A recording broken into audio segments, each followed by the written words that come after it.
프로스 에브라이우스, 즉 히브리인들에게 이렇게 필러 제목이 붙어있는 이 히브리서는 구약의 말씀을 잘 알고 있는 히브리인들, 우리가 보통 이스라엘 사람들을 히브리 사람이라고도 부르고 유대인이라고도 부릅니다. 이스라엘이라는 명칭은 일반적인 명칭이고, 이스라엘의 역사를 보면 이 솔로몬 사후에 남유다와 북이스라엘로 이렇게 분열 왕국 시대를 겪게 되는데, 이 북이스라엘은 어디에? 아수르에 의해서 멸망을 받고, 그리고 민족적인 정통성과 혈연을 유지하지 못한 채 역사 속에서 사라지게 되고, 남유다, 유다와 베냐민 지파가 이렇게 포함되었던 이 남유다가 결국 이스라엘의 정통성을 이어가게 되는데, 그래서 여러분 예수님 당시에는 이스라엘 백성들을 이스라엘이라고 부르지 않고 유대인이라고 부르는 이유가 바로 거기 있다라고 보시면 됩니다. 그 히브리라는 명칭은 일반적으로 히브리어를 사용하는 사람들이다. 총칭적으로 유대인을 상징하고 또 이스라엘 백성을 상징하는 말씀이다라고 이해하시면 됩니다. 그래서 이 히브리서는 누구를 위해서? 유대인, 이스라엘 백성을 위해서 쓰여진 글이다. 이렇게 이해하시면 됩니다.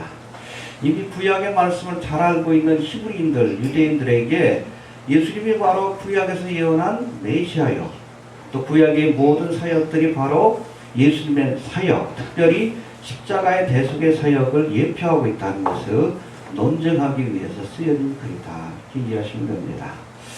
이 복음서 한번 복습해 볼까요? 사복음서가 뭐죠? 마태, 예. 특별히 이 마태복음에는 맨 앞에 뭐가 나옵니까? 누가 누구를 낳고 시험에 들죠. 왜 이게 족보가 이렇게 아주 복잡하게 나오는가? 이게 유대인들을 위해서 쓰여진 글이기 때문에 그래요.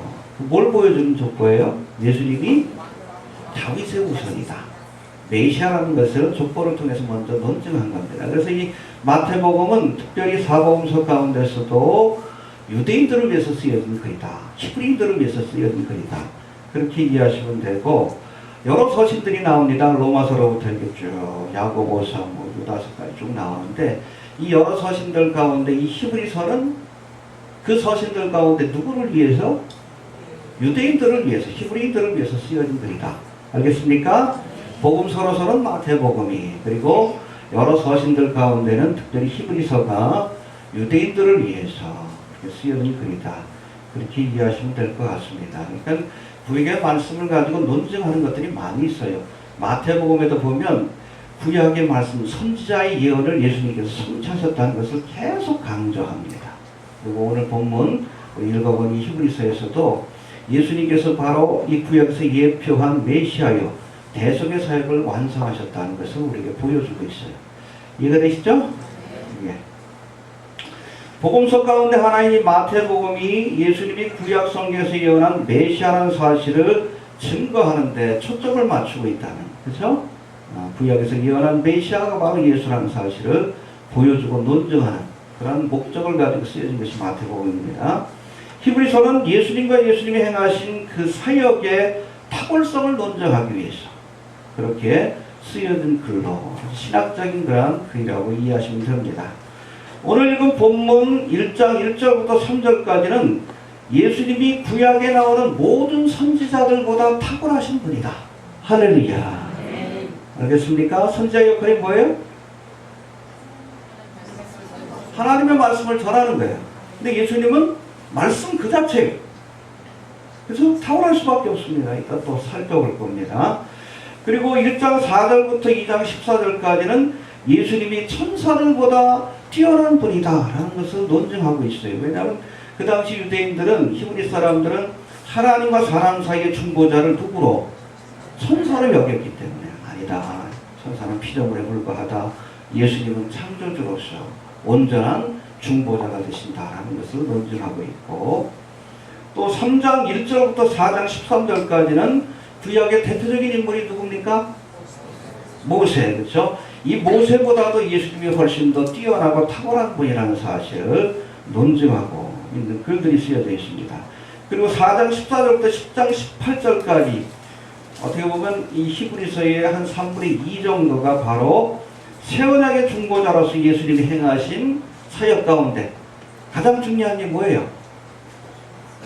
초림의 주님이 하신 가장 중요한 사역, 대속의 사역입니다.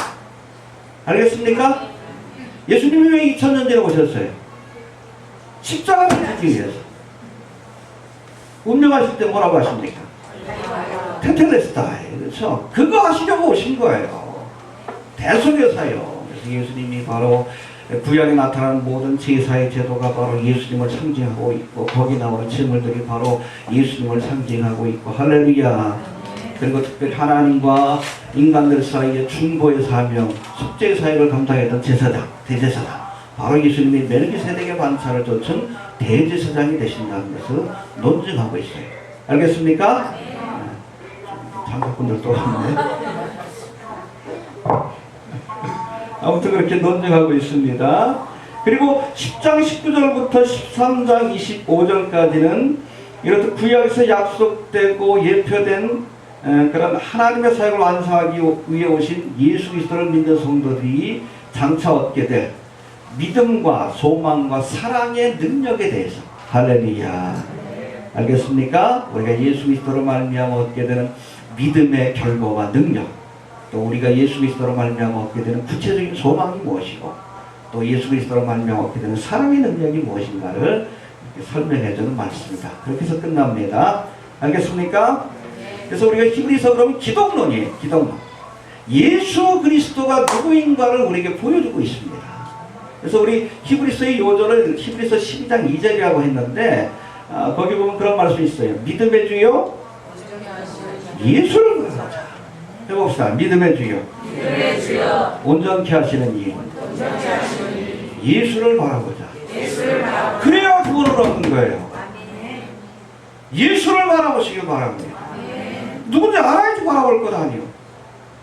예수 바라보라고 하는데 귀에 그냥 목사 바라보고 엉뚱한 거 바라보면 안 돼요. 여러분, 예수를 바라봐야 합니다. 천하인간의 구원 얻을 만한 다른 이름을 주신 적이 없다고 했어요. 예수에 대해서 알아야죠. 복음이 뭡니까? 예수 그리스도에 관한 소식이에요. 서신서들은 이것을 신학적으로 논리적으로 설명한 겁니다. 예수를 알아야 돼요. 예수를 알아야지. 여러분, 이 땅에서 우리가 천년만년을 살아도 예수를 모르면 여러분 절망적인 인생입니다. 예수를 알고 예수를 발견해야 돼요. 예수님을 통해 주시는 하나님의 은혜, 구속의 은혜를 우리가 경험할 수 있어야 합니다. 온천하 얻어도 여러분 우리가 영생을 얻지 못한 무슨 의미가 있는 인생이에요? 예수를 알아야지. 또 우리 히브리서의 말씀을 통해서 우리가 예수님이 어떤 분인가를 좀 깨닫고 예수를 바라보는 믿음으로 거듭날 수 있는 그런 시간들이 좀 될 수 있길 바랍니다. 그런 자가 영생과 구원을 얻는 거예요. 천국이 어떤 곳이요? 예수님이 계신 곳이요. 예수를 바라볼 수 있게 되길 바랍니다. 알겠습니까? 이처럼 기독론의 정수를 보여주는 히브리서는 구약의 율법과, 그렇죠? 그래서 구약의 율법의 말씀과 또 예수님의 사역을 아주 비교해가지고 아주 잘 설명합니다. 그러니까 율법에 대해서 능통한 사람이요. 또 헬라어로 쓰여져 있습니다.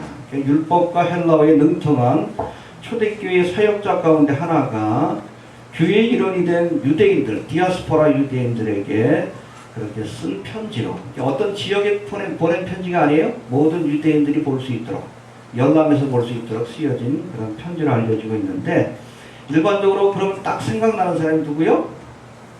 율법에 능통하고 헬라어에 능통해. 네, 사도 바울. 그래서 보통은 사도 바울이 썼을 것이다라고 얘기를 하지만 명확하게 말하면 누군지 모릅니다. 단서가 없기 때문에 그래요. 뭐 그런 것들, 또 문체라는 것들 보면서 믿음, 소망, 사랑을 또 강조하고, 바울의 서신과 비교해 보면서 사도 바울이 쓰지 않았을까라고 추측을 하지만 명확하지는 않습니다. 그러나 그 내용은 뭔가 하면 구약의 말씀을 통해서 예수님이 어떤 분인가를 우리에게 신학적으로 논증하는 글이 바로 기독론의 정수를 알 수 있는 히브리서다, 이렇게 얘기하시면 됩니다. 앞으로 이 히브리서 강해를 통해서 우리가 믿음의 주요, 또 온전케 하시는 인 예수를 바라보는 시간을 가질 수 있게 되길 바랍니다. 네, 오늘 첫 시간으로 예수님이 왜 이 구약의 선지자들보다 뛰어나신 분이고 또 구체적으로 예수님은 어떤 분인가에 대한 어떻게 보면 개괄적인 설명이라 할 수 있는데 거기에 대해서 좀 살펴보도록 합니다. 먼저 오늘 본문에 보니까 예수님은 구약의 모든 선지자들보다 뛰어나신 분이다 라고 우리에게 말씀합니다. 1절 2절 한번 봅시다. 시작. 옛적의 선지자를 모여 몸과 여러 모양으로 우리 조상들에게 말씀하신 하나님이 이 모든 날 마지막에 아들로 우리에게 말씀하셨으니 이 아들을 만일 회사로 세우시고 그것으로 말미암아 모든 세계를 지으셨느니라. 예, 여기 보니까 옛적에는 누구를 통해서 말씀했습니까? 여기 옛적에가 헬라어로는 팔라이라고 되어 있는데 지나간 시간들이에요. 구약 시대입니다. 구약 시대는 누구를 통해서? 선지자를 통해서 말씀을 하셨는데 이 마지막 때에는 이 마지막 때가 뭔가 The Last Days라고 되어 있는데 여러분 예수님의 초림부터 재림까지가 종말입니다. 그 얘기 알아? 지금이 종말이에요. 근데 종말 가운데서도 마지막이요. 이게 말세 지말이라고 하는 겁니다. 여러분 주님이 오셨을 때부터 종말이 시작이 된 거예요. 마지막 때가 시작된 겁니다. 바로 오늘 본문의 말씀도 그거예요. 이 마지막 때에는 아들을 통해서 구약시대 때는 누구를 통해? 마지막 때에는? 아들을. 그렇죠. 그때부터 은혜의 시대가 시작된 것이고 종말이 시작된 거예요. 왜 종말 얘기하면 이단 치고 그래? 이상하지 않아요? 예수님이 오심으로 종말이 시작이 된 거예요. 알겠습니까? 초림과 재림의 사건 자체가 여러분 종말이에요. 알겠습니까? 구약시대 때는 선자들을 통해서 그리고 마지막 때에는 예수님을 통해서 우리에게 말씀을 주셨다. 그런 의미에서 예수님은 마지막 선지자입니다. 구약의 마지막 선지자는 누구예요? 세례요. 그렇죠? 세례 요한 때까지가 구약시대예요. 그리고 전체적인 의미에서 보면 마지막 선지자는 누굽니까? 예수님이십니다. 그렇죠? 모세도 그랬죠? 장차 하나님께서 나와 같은 선지자를 너에게 보내시니 바로 그게 예수님이십니다. 그래서 우리가 예수 그리스도 할 때 그리스도가 메시아라는 뜻인데 그걸 풀어서 해석하면 무슨 뜻이에요? 기름 부음 받은 자라는 뜻입니다. 해봅시다. 기름 부음 받은 자다. 기름 부음 받은 자다. 예, 그래서 이 구약에 보면 하나님께서 특별히 기름을 부어서 성령을 상징하는데 세운 특별한 직분이 있어요. 첫 번째 왕, 그 다음에 제사장, 그 다음에 선지자입니다. 할렐루야. 예수님이 선지자예요. 메시아라는 것은 예수님이 선지자, 최종적인 선지자요, 마지막 선지자요, 계시의 완성자라고 우리가 보아야 하는 거예요. 해봅시다. 마지막 선지자요, 마지막 선지자요, 계시의 완성자다. 계시의 완성자다. 할렐루야. 그래서 여러분 우리가 신약의 복음서는 마지막 선지자인 예수 그리스도의 말씀과 행적을 기록한 책입니다. 알겠습니까? 예, 그리고 서신서들은 바로 그 말씀과 예수님의 사역의 의미를 신학적으로 풀이한 책이다. 해석한 책이라고 보면 됩니다. 이해됩니까? 그리고 요한계시록은 사도 요한이 계시의 완성자이신 예수님으로부터 받은 마지막 계시를 기록한 거예요. 거기까지만 계시가 주어진 겁니다. 알겠어요? 지금도 계시 받았다 그러면 이단이에요. 그 대표적인 이단이 몰몬교. 18세기인가 19세기인가 예수님이 아메리카로 다시 오셔가지고 계시를 다시 주셨대. 그게 바로 몰몬교예요. 웃기지? 우리나라에도 한 사람 있잖아. 문선명이. 응? 원리강론이라고. 자신을 통해서 다시금 하나님이 계시를 주셨대. 그걸 풀이한 게 원리강론이에요. 이게 이단입니다. 이단. 여러분 계시는 예수님으로 끝난 거예요. 지금도 뭐 하나님 앞에 매일같이 천국 지옥 왔다 갔다 하면서 계시 받는다. 전쟁 난다고 한 100번은 얘기한 것 같은데 한 번도 안 맞아. 사기꾼이에요. 사기꾼 서사라. 여러분 계시는 끝난 겁니다. 여러분 지금도 계시를 받는다 그러면 어떻게 해야 돼? 성경이 계속 기록되어야 합니다. 그거 주장하는 사람도 있죠. 이단 교주들이 그렇게 주장해. 계시는 끝났어요. 예수님이 계시의 완성자이십니다. 마지막 선지자요, 계시의 완성자입니다. 여러분 거기에 무엇을 더하거나 빼면 하나님의 심판이 많은 거예요. 요한계시록에서 끝이요. 사도 요한이 여러분 반모섬에서 받은 예수님께로부터 받은 이 계시가 끝이요. 왜? 예수님의 계시의 완성자이기 때문에 그래요. 더하거나 빼지 마십시오. 해봅시다. 계시의 완성자이다. 또 두 번째, 옛적에는 선지자들을 통해서 여러 부분과 여러 모양으로 우리 조상들에게 말씀하신 하나님이 마지막 날에는 아들로 우리에게 말씀하셨다. 할렐루야. 이 선지자들로 여러 부분, 여러 시대라는 뜻입니다. 여러 모양, 여러 가지 형태로, 여러 가지 방법으로 우리에게 말씀을 주셨지만, 그쵸? 구약시대 때는 여러 가지 방법으로, 어떨 때는 뭐 퍼포먼스를 하기도 하고, 그냥 뭐 멍에를 매기도 하고, 여러 가지 방법으로 시대마다 선지자를 통해서 말씀하셨지만, 마지막 때에는 아들을 통해서, 할렐루야. 왜? 예수님이 바로 성육하신 말씀이기 때문에 그렇습니다. 예수님은 말씀이십니다. 네, 요한복음 1장 14절에 보니까 말씀이 우리 가운데 거하심에 그렇죠. 우리가 그 영광을 보니 아버지의 독생자의 영광이다. 그래서 예수님은 성육하신 하나님 혹은 성육하신 하나님의 말씀이라고 이야기하는 거예요. 알겠습니까? 그런 의미에서 예수님이 계시의 완성자라는 뜻입니다. 거기에 무엇을 더하거나 빼면 안 돼요. 구약시대는 선지자들을 통해서, 마지막 때에는 누구를 통해서? 예수님을 통해. 더하지 마십시오. 빼지 마십시오. 이해가 되십니까? 네. 그렇다면 이제는 구체적으로 예수님이 어떤 분이기에 그분이 주신 계시가 완전하고 또 최종적인 것인지 거기에 대해서 한번 살펴보도록 합니다.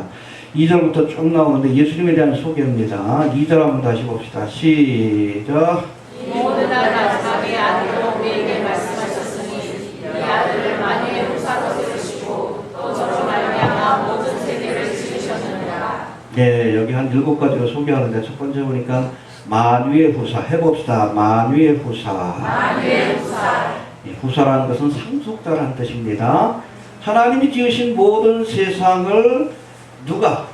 예수님이 공적으로 상속을 받으신 거예요. 그래서 예수님은 만물을 다스릴 수 있는 권세를 갖고 계십니다. 할렐루야. 공식적으로 하나님께서 위임하신 겁니다. 예수님에게. 믿습니까? 여러분, 다윗 혹은 다윗의 후손인 메시아에 관한 예언으로 알려진 시편 2편 7, 8절에 보니까 너는 내 아들이라 오늘날 내가 너를 낳았도다. 내게 구하라. 내가 열방을 유업으로 주리니. 할렐루야. 세상의 모든 나라를 누구에게? 예수님께 주신 거예요. 세상을 다스릴 수 있는 권세. 장차 우리도 주님과 함께 세상을 다스리게 될 겁니다. 언제? 천년왕국 때. 왕후의 권세를 가지고. 이해가 됩니까? 또 두 번째, 저로 말미암아 모든 세계를 지으셨다. 예수님이 창조자가 되신다라고 선포합니다. 해봅시다. 저로 말미암아 모든 세계를 지으셨다. 모든 세계를 지으셨다. 말미암아가 헬러어로는 디후 혹은 후라고 디라고 되어 있는데 좀 어렵습니다. 어렵긴 하지만 영어로는 수로라고 되어 있는데 하나님이 천지를 창조하실 때 예수님이 중재자 혹은 실행자가 되셨다는 뜻이에요. 여러분 천지 창조가 1장 1절부터 이렇게 쭉 기록되어 있는데 거기 보면 반복되는 말씀이 있어요. 하나님께서 천지를 창조하실 때 무엇으로? 말씀으로. 가라사대가 반복돼. 제가 오늘 아침 찾아봤어. 10번이나 반복돼. 가라사대. 무엇으로? 말씀으로 창조하셨다는 거예요. 할렐루야.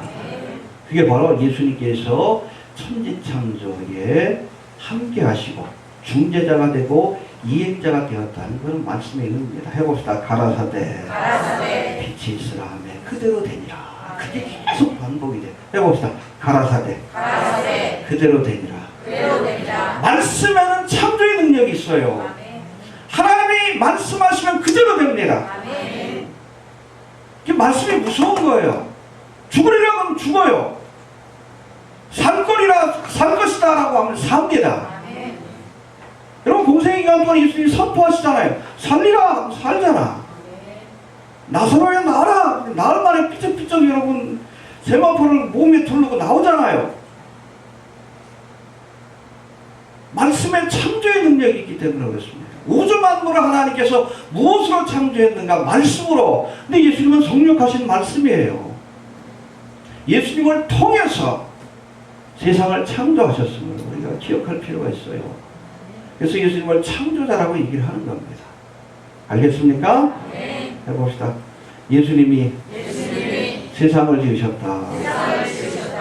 예, 또 3절에 보면 3절 한번 봅시다. 3절 시작.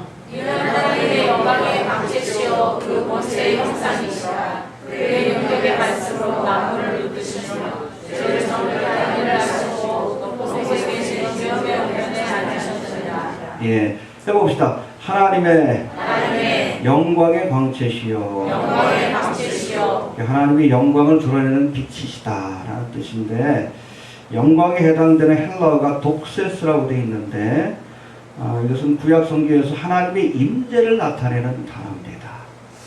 알겠습니까?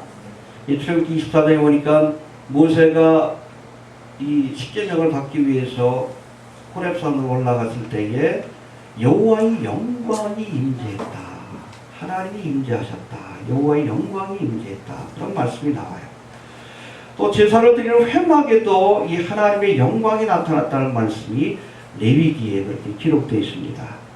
여러분, 구약시대 때는 하나님이 영광의 구름으로 임재하셨던 것처럼, 알겠습니까? 그래서 이 구름이 떠오르면 이스라엘 백성들도 장막을 다 걷어서 하나님을 쫓아가고, 구름이 머물면 그곳에다가 천막을 치고 성막을 치고, 그 모든 것들이 완성이 되면 그 영광의 구름이 어디?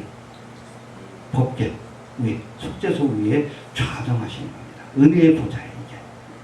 그게 바로 하나님의 영광, 독세라고 되어 있는데, 이것이 바로 하나님의 임재를 나타내는 겁니다. 할렐루야. 예수님이 바로 하나님의 영광이십니다. 우리가 일반적으로 초림 재림하죠. 재림 초림할 때 임자가 임재하다는 뜻이에요. 독세라는 뜻을 갖고 있습니다. 할렐루야. 여러분, 2000년 전 하나님의 영광이신 독생자 예수 그리스도가 인간의 몸을 입고 이 땅에 임재하시는 것처럼 마지막 날에 다시금 임재하여서, 그걸 재림이라고 합니다. 세상을 다스리게 될 겁니다. 임마누엘. 이해가 됩니까? 다시 오십니다. 2000년 전에 오셨고 다시 오리라. 그 약속을 따라 이 땅에 오셔서, 어디에서? 뉴욕이 아니에요. 서울이 아닙니다. 예루살렘, 바로 모리아 산상에서, 성전산 그곳에서 보좌를 펼치시고 세상을 통치할 거예요. 몇 년 동안? 1000년 동안. 그때 우리가 함께 해야 합니다. 네, 함께 해야 합니다. 알겠습니까? 네. 또 두 번째로 하나님의 영광의 광채. 이 광채라는 것이 헬라어로 보면 아파우 가스마라고 되어 있는데, 이건 빛의 근원으로부터 나오는 빛이라는 뜻을 갖고 있습니다. 바로 예수님이 하나님의 영광을, 임재를 드러내는 빛이라는 뜻을 갖고 있는데, 요한복음 1장에도 예수님을 세상을 비추는 참빛이라고 이렇게 표현하고 있어요. 배웁시다. 예수님은 빛이시다. 할렐루야. 네. 하나님이 어떤 분인가를 우리에게 보여주는 빛이다라는 뜻을 갖고 있습니다. 우리가 무엇을 본다고 할 때에 보기 위해서는 두 가지 조건이 맞아야 하죠. 첫 번째 볼 수 있는 눈이 있어야 돼. 아무리 여러분 경치가 아름다워도 볼 수 있는 눈이 없는 사람, 소경된 사람은 볼 수가 없는 거예요. 그리고 또 두 번째가 뭡니까? 아무리 성한 눈이 있어도 또 뭐가 있어야 돼? 빛이 있어야 돼요. 우리가 보는 것들은 빛을 통해서 굴절되는 것들을 보는 거예요. 아무리 눈이 멀쩡해도 캄캄한 동굴에 가면 아무것도 볼 수가 없어. 그곳에서 사는 동물들은 여러분 눈이 퇴화가 되는 거예요. 볼 필요가 없으니까. 여러분, 우리가 보기 위해서는, 하나님을 보기 위해서는 영적인 눈이 뜨여야 돼요. 눈이 뜨여야 합니다. 믿음의 눈이 뜨여야 돼요. 눈이 있어도 보지 못하고 귀가 있어도 듣지 못한다. 왜? 영적인 눈이 뜨여있지 않기 때문에 그래요. 지금의 마지막 시대라는 것을 하나님께서 여러 가지 사건들을 통해서 보여주시는데도 눈이 있어도 보지 못해. 그 의미를 모릅니다. 왜? 영적인 눈이 감겨져 있으니까. 볼 수 있게 되길 바랍니다. 아멘. 봐야 돼요. 그런가 하면 여러분, 아무리 성한 눈을 갖고 있어도 빛이 있어야 볼 수 있는 거예요. 예수님이 조명해 주시는 은혜를 우리에게 베풀어 주셔야, 깨닫게 해 주셔야, 알게 해 주셔야, 빛을 비춰 주셔야 우리가 그것을 밝히 알 수 있다는 겁니다. 예수님은 말씀입니다. 말씀의 빛으로 세상을 밝히 볼 수 있는 거예요. 하나님에 대해서도 예수님을 통해서 밝히 볼 수 있다는 것 우리가 꼭 기억할 수 있게 되길 바랍니다. 또 3절 이어지는 말씀도 또 중요한데 3절 한번 다시 봅시다. 시작.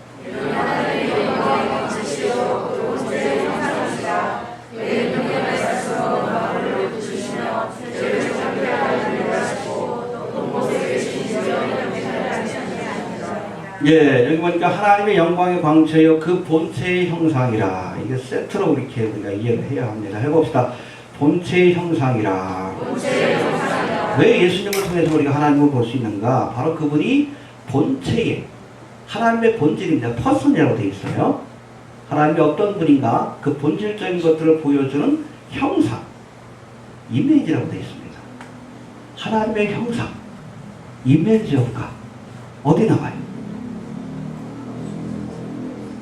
창세기 나오잖아요. 그거로 사람을 지으시고 그 코에 생기를 부으면서 하나님의 형상을 따라, 우리의 형상을 따라 사람을 짓자. 그래서 만들어진 게 누구요? 아담입니다. 그래서 본래 타락하기 전에 이 아담은 하나님의 형상을 담고 있었어요. 그런데 그가 범죄하고 타락함으로 이미지 오브 갓, 하나님의 형상을 훼손한 겁니다. 우리 인간의 모습 속에서도 하나님의 형상이 남아있어요. 상당 부분 훼손되어 있습니다. 예수님이 바로 제2의 아담이라는 말씀이 바로 그런 의미예요. 하나님의 형상, 완벽한 하나님의 모습을 우리에게 보여주시는 분이 누구예요? 그래서 여러분 하나님에 대해서 알고자 한다면 하나님의 영이시기 때문에 볼 수가 없어요. 예수를 봐야 돼. 예수님을 통해서. 처음 믿음 생활하고 또 믿음에 대해서 의심 있는 분들은 복음서의 말씀을 통해 예수를 만나세요. 하나님이 어떤 분인가를 우리가 알 수 있습니다. 하나님이 얼마나 우리를 사랑하시는가, 하나님이 얼마나 우리를 구원하시길 원하시는가. 예수를 보면 하나님이 어떤 분인가를 알 수 있어요. 왜? 예수님은 이미지가 그 본체의 형상이시기 때문에 그렇습니다. 이 요한복음에서 그랬잖아요. 야, 아버지를 보여주옵소서. 제자들이니까 뭐라 그래? 나를 봤으면 아버지를 못 보다. 왜? 예수님이 하나님의 본체의 형상이 되시기 때문에 그래요. 그래서 제가 신학교 공부할 때도 그 신약학 교수님이 그 얘기를 했어요. 아, 하나님 그럼 너무 두렵고 막연하다. 예수님은 친근하잖아. 성령님 그래도 또 막연해. 근데 예수님은 친근해요. 왜? 우리와 똑같이 몸을 입고 같이 먹고 자면서 하나님의 형상을, 하나님이 어떤 분인가 우리가 보여주셨기 때문에 여러분 예수를 바라보시기 바랍니다. 히브리서만 보지 마시고 복음서를 보면서, 저도 뭐 성지순례 갔다 와서 예수님이 행하셨던 사역의 흔적을 보면서 요즘 계속 복음서를 보고서 그래요. 신앙의 본질이 예수를 바라보는 거기 때문에 예수를 연구하세요. 예수를 가까이 하십시오. 알겠습니까? 예수 믿으세요. 막연히 믿지 말고 알아야 믿지. 어떻게 성경을 봐야지. 열심히 보시길 바랍니다. 근데 이거 히브리서 강의하는 그동안은 예수님이 어떤 분인가 우리가 조금 더 알기 위해서 애쓰는, 예수를 알면 하나님을 우리가 알 수 있는 거예요. 왜? 그 본체의 형상이 되시기 때문에 그렇습니다. 할렐루야. 그리고 또 이어지는 말씀, 그의 능력의 말씀으로 만물을 붙드신다. 해봅시다. 그의 능력의 말씀으로 만물을 붙드신다. 여러분 하나님의 말씀에는 첫 번째 우리가 살펴봤듯이 어떤 능력이 있어요? 가라사대, 창조의 능력이 있고, 또 두 번째는 만물을 붙드는 능력이 있습니다. 할렐루야. 우주 만물을 말씀으로 창조하실 뿐 아니라 이 온 세상을 섭리하시고 인도하시는 그 능력이 말씀에 있다는 거예요. 할렐루야. 이 붙드심에 해당되는 헬라어가 아주 흥미로운데 페론이라고 되어 있습니다. 근데 인도하다, 이끌어가다는 뜻을 갖고 있어요. 해봅시다. 인도하다. 이끌어가다. 예. 성자 하나님이신 예수님이 그 능력의 말씀으로 만물을 붙드시고 계시다. 즉 이끌어가신다는 뜻입니다. 뭘로? 말씀으로 이끌어가신다. 이해가 됩니까? 해봅시다. 말씀으로 만물을 이끌어가신다. 요거를 가장 명확하게 보여주는 것이 뭡니까? 하나님의 말씀이 모든 것들을 이끌어간다는 것을 우리가 보여줘요. 예언이에요. 그렇죠? 성경의 예언은 하나님의 계획입니다. 하나님은 반드시 먼저 말씀하시고 그 말씀대로 이끌어갑니다. 다른 종교와의 여러분 가장 큰 차별점이 예언의 정확성이에요. 1.1획도 틀림없이 모든 예언들이 성취되어 왔습니다. 지금도 그렇게 성취되고 있어요. 그래서 여러분 성경의 예언을 연구하면 하나님의 존재를 부정할 수가 없습니다. 말씀으로 만물을 이끈다는 게 그게요. 바로 이 말씀에는 창조의 능력이 있고 또 모든 것들을 성취하는 능력이 있기 때문에 그것이 가능한 거예요. 그래서 여러분 하나님의 말씀은 곧 역사입니다. 흥미로운 것은 우리 그리스도인들은 과거의 역사뿐 아니라 미래의 역사까지 알아. 재밌죠? 뭘 통해? 알잖아요. 그래서 1600년 전에 2600년 전에 쓰여진 여러분 에스겔의 예언을 따라 지금 중동의 상황이 그대로 전개되고 있어요. 이사야에 보면 여러분 다메섹이 아주 철저하게 멸망할 것이다라는 예언의 말씀이 있어요. 마지막 때 됐잖아. 시리아 완전히 폐허가 됐잖아요. 저주를 받아가지고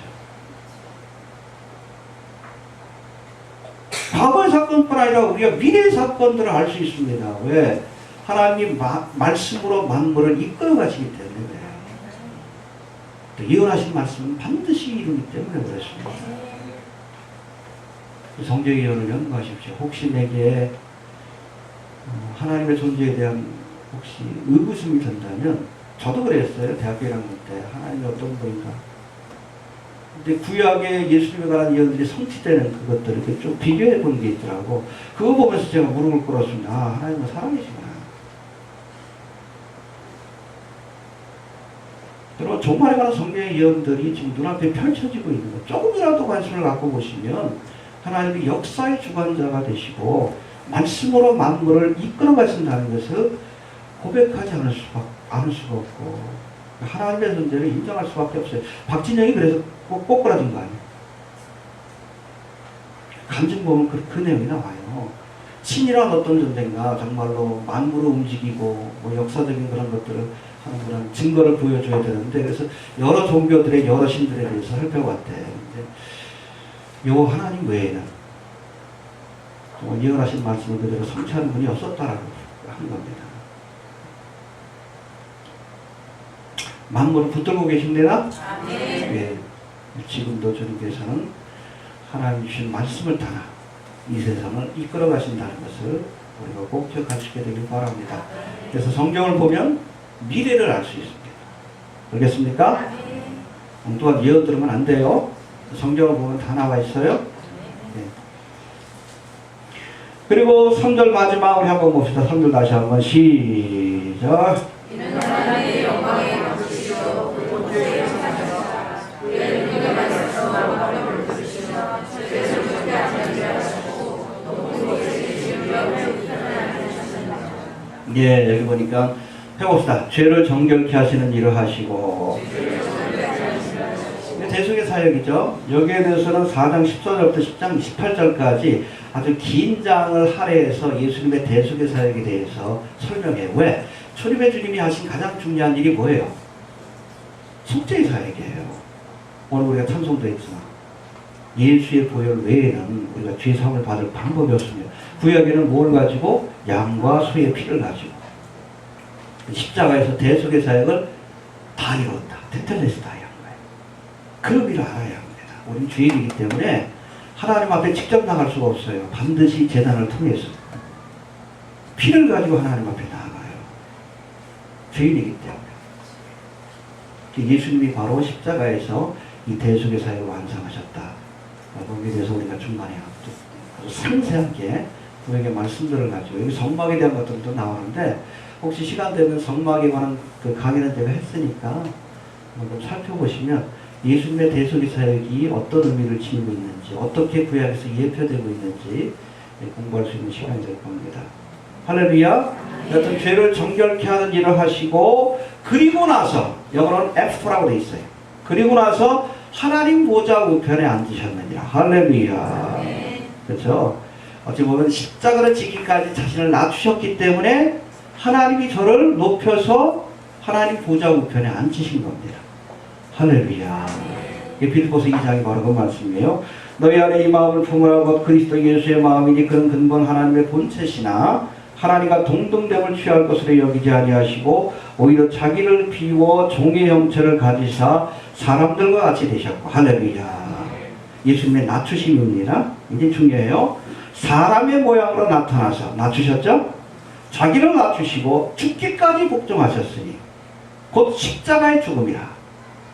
십자가의 죽기까지 낮추신 겁니다. 영광 보좌를 버리시고 인간의 몸으로 천한 인간의 몸으로 이 땅에 오셨을 뿐 아니라 십자가에서 부끄러운 죽음 아니에요. 저주받은 죽음입니다. 우리가 성화를 보면 예수님이 이렇게 십자가에서 이렇게 뭘 걸치고 있죠. 원래는 걸치지 못하게 합니다. 십자가 형벌 자체가 수치를 주는 형벌이기 때문에 대낮에 대로에다가 그냥 수치를 주는 형벌이에요. 거기까지 낮아지신 거예요. 십자가. 왜? 우리들을 대속하시기 위해서. 십자가 죽으심이라 이러므로 하나님이 그를 지극히 높여. 할렐루야. 여러분 이게 신앙적 원리입니다. 우리가 하나님 앞에 십자가를 지기까지 우리를 낮추면 하나님이 우리를 높여주십니다. 스스로 높이면 낮추셔요. 그래서 겸손은 존귀 앞잡이요 교만은 멸망의 선봉이라고 얘기를 하는 거예요. 그래서 여러분 예수 믿는 사람들, 성령 충만 받은 사람들의 인격적 특징이 뭡니까? 겸손해요. 어떤 사람은 성령 충만 받고 하나님의 사역자라면서 교만하다. 아니요. 어둠의 영이 역사하는 거예요.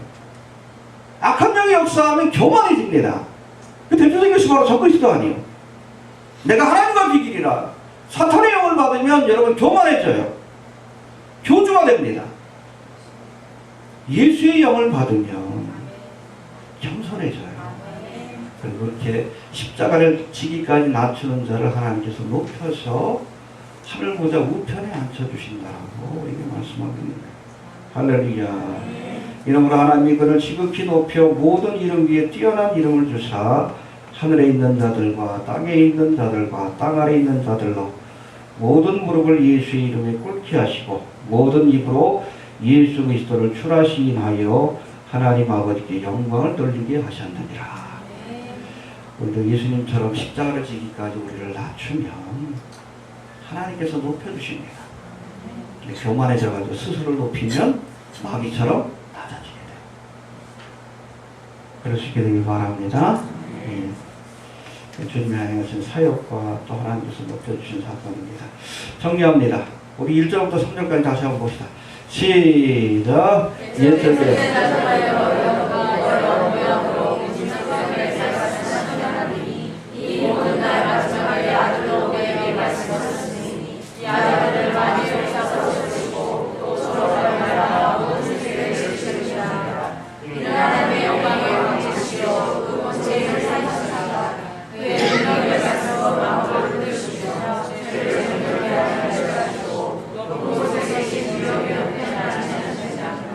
할렐루야. 만유의 후사요 창조자요 하나님의 영광의 광채시여 그 본체의 형상이시며 지금도 그 능력의 말씀으로 만물을 붙드시고 속죄의 사역을 완성하사 하나님 보좌 우편에 앉으신 예수님이 오늘 우리에게 이 하나님의 말씀을 전해주셨습니다. 할렐루야. 이 말씀을 믿는 자가 영생을 얻고 또 장차 주님과 함께 이제 만물을 다스리는 권세를 얻게 될 줄로 믿으시길 바랍니다. 바로 성육하신 이 땅에 2000년 전에 인간의 몸을 입고 이 땅에 오신 성육하신 하나님의 말씀 성자 예수님이 바로 마지막 선지자여 계시의 완성자로서 구약의 모든 선지자보다 뛰어난 분임을 우리가 꼭 기억할 수 있게 되길 바랍니다. 그래서 우리가 하나님에 대해서 하려면 예수에 대해서 알아야 돼요. 믿음은 들음에서 납니다. 말씀을 보시기 바랍니다. 예수를 깨달을 수 있기를 바랍니다. 여러분 세상의 모든 것들을 다 가지고 예수 모르면 불쌍한 인생이에요. 아무것도 없어도 여러분 예수를 얻었으면 예수를 안다면 그 사람은 온 천하보다도 귀한 것을 얻은 자입니다. 예수에 대해서 우리가 좀 더 깊이 있게 묵상하고 깨닫고 또 주님의 말씀을 통해서 예수님을 발견하고 믿음의 주요 온전케 하시는 인 예수님을 날마다 바라보고 살아가는 우리 믿음들이 되시길 바랍니다. 잠깐 한번 기도합니다. 하나님을 감사합니다. 주여 이 시간에 귀한 말씀을 통해